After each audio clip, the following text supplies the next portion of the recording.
அனைவருக்கும் அன்பான வணக்கங்கள். தீர்க்க முடியாத பிரச்சனைகள் தீர நிலைவாசலில் செய்ய வேண்டிய ஒரு எளிமையான சூட்சம பரிகாரத்தை பற்றி இந்த பதிவில் பார்க்க இருக்கிறோம். பதிவை பார்ப்பதற்கு முன் ஒரு சிறிய அறிவிப்பு. உங்கள் தனிப்பட்ட பிரச்சனைகளுக்கு பிரத்யேகமாக ஜோதிட மாந்திரிக ரீதியாக பரிகாரங்கள் செய்து கொள்ள விரும்பினால் 9344692042 இந்த வாட்ஸ்அப் எண்ணுக்கு தொடர்பு கொள்ளுங்க. அதை பற்றிய தெளிவான விளக்கம் கொடுக்கிறேன்.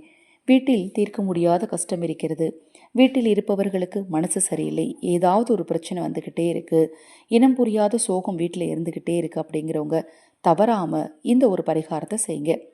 நிலைவாசலுக்கு முன் ஒரு பித்தளை அல்லது செம்பிலான ஒரு சிறிய தட்டை வைங்க. அந்த தட்டு மேலே ஒரு மாவிலையை வைக்கணும். இதுக்கு ரொம்ப ரொம்ப முக்கியமான ஒரு பொருள் மாவிலை தான். இந்த மாவிலை மேல் சிறிதளவு மஞ்சள் தூளை பரப்பணும். அந்த மஞ்சள் தூள் மேலே அடுத்தது கொஞ்சமாக பச்சரிசி மாவை பரப்பணும்.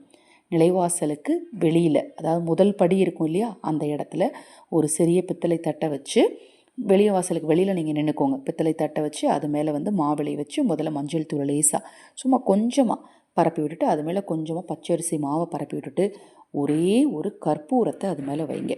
இதை எப்போ நீங்கள் செய்யணும் அப்படின்னு பார்த்தீங்கன்னா, தினமும் காலை எழுந்ததும் இரவு தூங்கும் முன்னும், அதாவது நீங்கள் கதவை திறந்ததும் கதவை மூடும் போதும் செஞ்சுட்டு வந்தீங்க. 48 நாட்கள் தொடர்ந்து செஞ்சுட்டு வந்தீங்க அப்படின்னா கண்டிப்பாக உங்கள் பிரச்சனை தீரும்.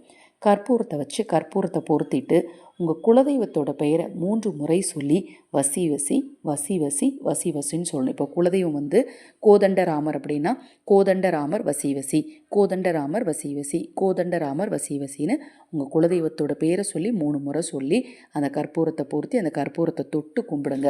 இப்படி நீங்கள் தொடர்ந்து 48 நாட்கள் செய்யும்போது உங்கள் வீட்டில் இருக்கக்கூடிய எப்பேற்பட்ட தீய சக்தியும் நிச்சயமாக நீங்கும். நேர்மறை ஆற்றல் பெருக ஆரம்பிக்கும். கண்திருஷ்டி தோஷங்கள் நீங்கும். நல்லது நடக்கும். இது போன்ற எண்ணற்ற பதிவுகளை தெரிந்து கொள்ள நமது சேனலை சப்ஸ்கிரைப் பண்ணிக்கோங்க.